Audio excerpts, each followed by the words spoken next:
Friends, ఎలా ఉన్నారు? బాగున్నారా ఫ్రెండ్స్? ఇదేంటంటే నేను ముందుగా ఏం చేశానంటే ఫ్రెండ్స్, చూడండి, బఠానీలు, పల్లిపప్పులు, పచ్చి ఎండు బఠానీలు ఉంటాయి కదా, ఎండు బఠానీలను, పల్లిపప్పులు, జీడిపప్పు నానబెట్టేసి ఉడకబెట్టేసాను అన్నమాట ఫ్రెండ్స్. ఈవినింగ్ స్నాక్గా కూడా పనికి వస్తుందని చెప్పేసి ఉడకబెట్టేసి ఏం చేశానంటే ఫ్రెండ్స్, దీన్ని తాలింపు వేస్తాను అనమాట. సాల్ట్ వేసి ఉడకబెట్టేసి దించేసిన తర్వాత ఇందులో తాలింపుకి ఏంటంటే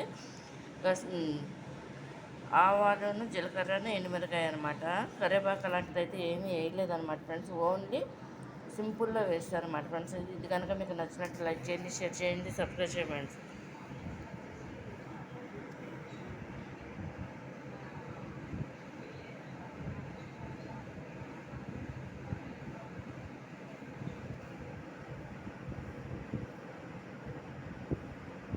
ఇది డిఫరెంట్ అనమాట ఫ్రెండ్స్. చూడండి, ఈ ఉగ్గిళ్ళు అనమాట, ఉగ్గిళ్ళు కూడా అంటారన్నమాట. కానీ ఏంటంటే దీంట్లో కొంతమంది అయితే టమాటా కూడా వేస్తారు, నిమ్మకాయ కూడా పిండుతారు. నేను ఏం లేకోకుండా సింపుల్గా చేసా.